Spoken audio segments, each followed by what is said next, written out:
BTC एबा BTR ओनसोलाव थांनाय 4 एप्रिलाव जानो गोनां बिसायख'थि बे बिसायख'थिया बिसेसकै नैबे कोविड-19 एबा कर'ना भाइरासनि थाखायनो दिनैसिमहालागै मोनसे गोनो गोथो परिबेकआव दङ। दा माब्ला जागोन बेखौ रावबो बुंस'नो हाया।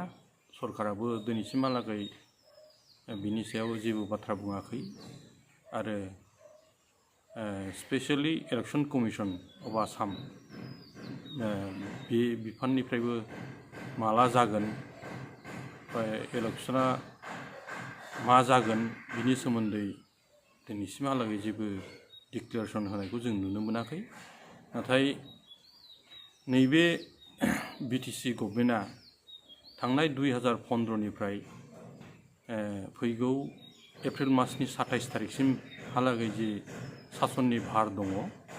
दा बे सासननि भारा फैगौ 27 एप्रिलाव जिहेतु जोबसिगोन। दा जोबनायनि उनाव बे अट'मेटिक बेवहाय मोनसे जि गणतान्त्रिक गभर्नमेन्ट बे गभर्नमेन्टनि सासना जोबगोन। दा गोबां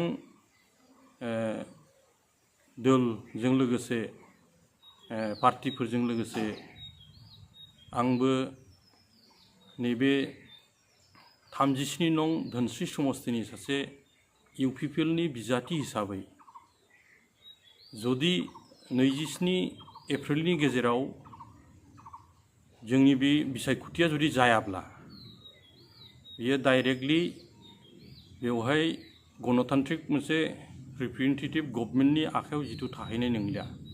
ओंखायनो आं सासे बिजाथि हिसाबै आं बेखौ लुबैगोन बा बेखौ खावलायनो सानदों।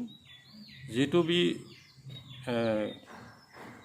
कन्स्टिटिउसन 6 शेड्यूलनि कन्स्टिटिउसननि दफानि मथे जुदि बेवहाय बिसेसकरि स्पेशली मानिबा मोनसे परिबेकनि खारनाव बेयाव जुदि गभर्नमेन्टनि सासना जुदि जोबोब्ला गणतान्त्रिक गभर्नमेन्टनि सासना जुदि बेयाव गैया जायोब्ला बा बेवहाय परिबेकआव माबा मोनसे खारनाव बेयाव राजनिति भाबे हें जुदि जानानै थायोब्ला बियो गभर्नरनि आखायाव बा गभर्नरनि सासनाव डाइरेक्ट थाङो।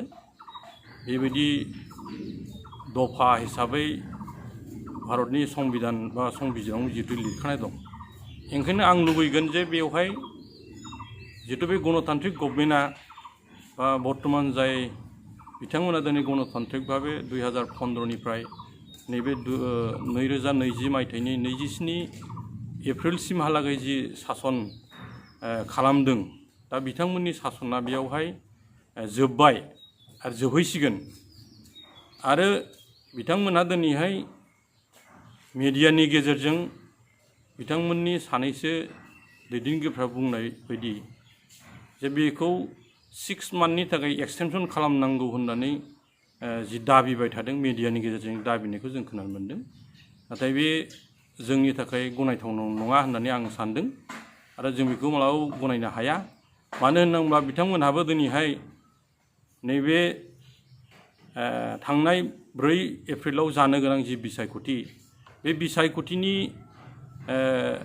मडेल कड अफ कन्डाक्ट मथे बिथांमोनाबो दिनै बेवहाय बिसायख'थियाव बादायनो थाखाय सासे बिजाथि हिसाबै बिथांमोनहा जेसेबांखिनि दिनैहाय दैदेनगिरिफोर दं चिफखौ लानानै सोरबा डेपुटि चिफ EM बा MCLA बिथांमोनहाबो दिनैहाय सासे बिजाथि हिसाबै दिनै बेवहाय नमिनेसन फाइल खालामना दोनदों बा बेवहाय माने कड अफ कन्डाक्टनि रुल मथे बिथांमोननि आखायाव जिहेतु दिनैहाय गभर्नमेन्टनि फुल गभर्नमेन्टआ दिनै सासनाव जिहेतु गैखाला इलेक्शन माबायानो दिनै बेखौ सालायगासिनो दंखायो सासन खालामगासिनो दंखायो। ओंखायनो बिथांमोननि आखायाव सासननि भारखौ होनाया खुनु जुक्ति थाहैनाय नङा आरो बेखौ जोङो गणतान्त्रिक भाबे बेखौ जों माब्लाबाबो गनायनो हानाय नङा। मानो होनोब्ला बिथांमोनाबो जिहेतु बेवहाय सासे बिजाथि हिसाबै बेवहाय गावखौनो मोनसे मोनसे समस्थियाव गसंखानाय हिसाबै बिथांमोना ओंखायनो जेरैबायदि गावसोरनो सासननि भारखौ एक्सटेन्ड खालामनांगौ होननानै 6 मान्थ एक्सटेन्ड 6 मास बा 6 दान बारायनानै होनांगौ होननानै बुंनाया बे खुनु जुक्ति नङा आरो बे जों बेखौ गनायनो हाया आरो गणतान्त्रिक भाबे जिहेतु बेहाय मोनसे इलेक्टेड बडिया बेयाव फैगौ 27 एप्रिलनि गेजेरावनो जोबहैखासिगोन ओंखायनो जोबनाय लोगो लोगो बेनि सासननि भारखौ आङो थोंजोङै आसामनि जाय रायजो बेंगिरि गभर्नर बिथांनि सासननि सिङावनो लांनायनि जिहेतु संबिधानाव जिहेतु लिरखानाय दं बेयाव गणतान्त्रिक भाबे जुदि सरकार गैयाब्ला बेवहाय गभर्नरानो थोंजों सासन खालामनो हायो होननानै बेयाव कनस्टिटिउसन माबायाव जिहेतु लिरनाय दं ओंखायनो बे मथे जाहैनायखौ आंबो खावलायदों आरो दाबि खालामदों।